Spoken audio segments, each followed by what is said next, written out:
வணக்கம். நம்மளோட இந்த அலசலுக்கு உங்களை வரவேற்கிறோம். வணக்கம். இன்னைக்கு நாம பார்க்க போறது இராவணோட மகன் மேகநாதன், அதாவது பின்னால இந்திரஜித்னு பேர் வாங்கினவரை பத்தி. ஆமா.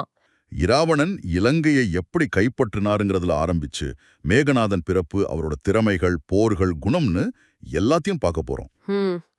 இதுல நம்ம நோக்கம் அவரை வெறும் இராவணன மகனா மட்டும் சுருக்கிடாம, ஆமா, அவரோட தனிப்பட்ட சாதனைகள், திறன்கள், மூலத்துல சொல்ற குணாதிசயங்கள் எல்லாம் நீங்க புரிஞ்சுக்கணும். சரிதான். சரி, ஆரம்பிக்கலாமா? இது சாதாரண விஷயம் இல்ல. தேவர்களோட தலைவன் இந்திரனையே ஜெயிச்சு கட்டி போட்ட ஒரு வீரனை பத்தி பேச போறோம். பெரிய வீரன்தான். முதல்ல இராவணன் எப்படி இலங்கைய குபேரன் கிட்ட இருந்து பெற்றார்னு மூலம் சொல்லுது இல்லையா? அதுதான் ஒரு பின்னணி. ஆமா, இராவணனோட அந்த அசைக்க முடியாத அதிகாரத்துக்கு அது ஒரு அடிப்படை. அப்புறம் மேகநாதனோட பிறப்பு, அதுவே ஒரு பெரிய கதை. இராவணன் தன்னோட மகன் பெரிய வீரனா சிரஞ்சீவியா இருக்கணும்னு ஜாதகத்தையே மாத்த பார்த்தாராமே. ஆமா, எல்லா கிரகத்தையும் லாபஸ்தானம், அதாவது 11ஆம் வீட்ல இருக்கணும்னு கட்டாயப்படுத்தினாரு. ஆனா சனி பகவான் மட்டும் கடைசி நேரத்துல கால விரயஸ்தானமான 12ஆம் வீட்ல வச்சிட்டாரு. அதனால ஆயுள் குறைஞ்சிருச்சுன்னு இராவணனுக்கு கோவம். அந்த கோவத்துல சனியோட காலையை வெட்டிட்டு தான் அந்த மூலம் சொல்லுது. ஆமா, குழந்தையோட அழுக இடி மாதிரி இருந்ததால மேகநாதன்னு பேர் வச்சாங்கன்னு சொல்லுது. அவரோட இளமை பருவம் பத்தியும் சில சுவாரஸ்யமான விஷயங்கள் இருக்கு. ஆமா, முக்கியமா அந்த குணம் சின்ன வயசுலயே வழிபடுது. கூண்டுல இருந்த சிங்கங்களை. ஆமா, அந்த சம்பவம் திறந்து விட்டானா? அப்பா கேட்டதுக்கு என்ன சொன்னா? அதுகளுக்கும் குடும்பம் இருக்கும்ல, கூண்டுல வைக்கிறது பாவம்னு சொன்னானா. சீக்கிரம் பயிற்சி முடிச்சா அதுங்களுக்கு விடுதலை கிடைக்குமேன்னு கேட்டானா. அப்போ இராவணனுக்கே ஆச்சரியமா இருந்திருக்குமே. அப்பதான் இராவணன் சொல்றார், முதல்ல கஷ்டமான வித்தைகளை கத்துக்கோன்னு. சரி, அந்த அறிவுரையை ஏத்துக்கிட்டு தான் கடும் தவம் செய்ய ஆரம்பிக்கிறான் இல்லையா? ஆமா, சாதாரண தவம் அல்ல, மும்மூர்த்திகள் கிட்ட இருந்தே நேரடியா வரம் வாங்குறான். பாசுபதாஸ்திரம், நாராயணாஸ்திரம், பிரம்மாஸ்திரம், மூணுமேவா? ஆமா, மூணுமே. இது இந்த மூலம் சொல்றபடி அர்ஜுனன் கிட்டயோ அஸ்வத்தாமன் கிட்டயோ கூட இப்படி நேரடியா மூணு ஒன்னா இல்லையா? அப்படியா? அது மட்டும் இல்லையே, அந்த யாகங்கள் பத்தியும் சொல்லிச்சே. ஆமா, வேதத்துல சொல்ற 7 மகா யாகங்கள், அக்னிஸ்தோமா ஆரம்பிச்சு மகேஸ்வரா வரைக்கும் 7ஐயும் செஞ்சு முடிச்ச ஒரே வீரன் இவன்தான்னு மூலம் சொல்லுது. கூடவே சிவபெருமான் கிட்ட இருந்து தமசி மாயேன்னு ஒரு வித்தையும் கத்துக்கிட்டான். இதெல்லாம் ஒரு பக்கம்னா, அவனோட வீரத்துக்கு உச்சகட்ட உதாரணம் இந்திரனை ஜெயிச்சது. ஆமா, அது எப்படி நடந்தது? அப்பாவை இந்திரன் சிறை பிடிச்சிட்டானா?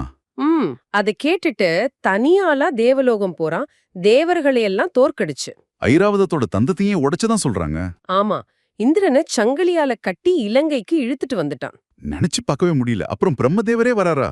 ஆமா, அவரே சமாதானம் பேசி இந்திரனை விடுவிக்க சொல்றாரு. அதுக்கு பதிலாதான் அந்த வரம். நிகும்பலா தேவி யாகம் செய்யற வரும். ஆனா அதுல ஒரு நிபந்தனை இருந்ததே. சரிதான், யாகம் பாதியில தடைப்பட்டா யார் தடுத்தாங்களோ அவங்க கையால மரணம்னு பிரம்மா சொல்றாரு. இந்த வெற்றியால தான் இந்திரஜித்னு பேர் வந்துச்சு, இந்திரனை ஜெயித்தவன். ஆமா, கூடவே தேவி ஒரு எச்சரிக்கையும் கொடுத்ததா மூலம் சொல்லுது. 14 வருஷம் தூங்காத ஒருத்தங்கிட்ட ஜாகிரதையா இருக்கணும்னு. அது லட்சுமணனை குறிக்குது இல்லையா? சரி, அவரோட குணம் பத்தி பேசும்போது திருமண விஷயமும் வருது. ஆதிசேஷனோட மகள் சுலோச்சனை மேல காதல், நிறைய எதிர்ப்பையும் மீறி கல்யாணம் பண்றான். பெண்கள் விஷயத்துல ரொம்ப ஒழுக்கமா இருந்ததா மூலம் சொல்லுது. ஆமா, சொல்லப்போனா ஆதாரம் இராமரையோ ராவணனையோ சில விஷயங்கள்ல ஒப்பிட்டு பேசும்போது கூட இந்திரஜித் மேல அப்படி ஒரு குற்றச்சாட்டும் இல்லன்னு சொல்லுது. சரி, இப்ப இராமாயண போருக்கு வருவோம். அவரோட பங்கு ரொம்ப முக்கியமானது. முதல்ல அனுமன் விஷயம். அசோகவனத்துல அனுமனை பிரம்மாஸ்திரத்தால கொல்லாம கட்டுப்படுத்துறான். அங்கேயும் மூலம் ஒரு கேள்வி கேக்குது, அனுமன் தானா கட்டுப்பட்டாரா இல்ல இது இந்திரஜித்தோட திறமையான்னு. அப்புறம் போர்ல அங்கதனை பின்வாங்க வச்சது, தேரையே பிரம்மாஸ்திரமா மாத்துனது, முதல் நாள் போர்லயே கோடிக்கணக்கான வானரங்களை கொன்னுதா சொல்றாங்க. அப்புறம் ராமலக்ஷ்மணரையே 2 தடவை வீழ்த்துறான் இல்லையா? ஆமா, நாகபாசத்தால ஒரு தடவை, சக்தி ஆயுதத்தால லக்ஷ்மணனை ஒரு தடவை. 2 தடவையும் அனுமன் தான் காப்பாத்துறாரு. அப்போதான் இந்திரஜித்துக்கு புரிய ஆரம்பிக்குதா, இவங்க சாதாரண மனுஷங்க இல்லன்னு. ஆதாரம் அப்படிதான் சொல்லுது.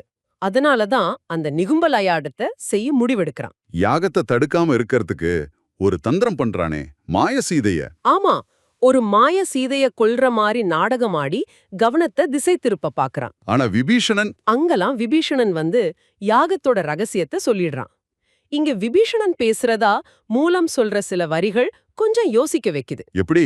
அவன் இந்திரஜித்தோட வீரத்தை, நேர்மைய, பெண்களை தர்மம் மீறி கொல்ல மாட்டான் ஏத்துக்கிற மாதிரி பேசிட்டு, அதே நேரம் இராம லக்ஷ்மணரை மறைமுகமா குத்தி காட்டுற மாதிரி இருக்குதுன்னு மூலம் சொல்லுது. ஓ, விபீஷணன் வழிகாட்ட லக்ஷ்மணன் போய் யாகத்தை தடுத்துடுறான். ஆமா, யாகம் தடைப்பட்ட உடனே இந்திரஜித்துக்கு தெரிஞ்சிடுது தன் முடிவு நெருங்கிடுச்சுன்னு. கடைசியா அப்பா கிட்ட போறான். இராவணன் கிட்ட போய் என்ன மாதிரி 1000 பேர் கிடைப்பாங்க, ஆனா உங்கள மாதிரி கிடைக்காது, எனக்கு அப்புறமாவது போரை நிறுத்துங்கன்னு சொல்லிட்டு போருக்கு போறான். ரொம்ப வீரமா சண்டை போடுறான். காயம்பட்டு மார்புல தெச்ச அம்பையே பிடுங்கி எடுங்கதா சொல்றாங்க. ஆமா, கடைசியில லக்ஷ்மணன் கையால மரணம் அடைறான். யாகம் தடைப்பட்டது, ஆதிசேஷன் சாப்போன்னு பல காரணங்களை இதுல இணைக்கிறாங்க. ஆக இந்த ஆதாரம் காட்டுற இந்திரஜித் பயங்கர திறமசாலி, மாவீரன். அதே சமயம் சில நல்ல குணங்களும் இருந்திருக்கு. ஆனா அவனோட விதி, அவனோட அப்பாவோட செயல்களோடையும் அந்த யாகத்தோடையும் பிணைஞ்சு போயிடுச்சு. இந்த மூலம் இந்திரஜித்த அப்பாவுக்காகவே வாழ்ந்த ஒரு வீரனா காட்டுது. கர்ணன் மாதிரி நட்புக்காக இல்லாம தந்தைக்காக நின்னதா சொல்லுது. சரிதான். இறுதியா நீங்க யோசிக்க வேண்டிய ஒரு விஷயம். சொல்லுங்க.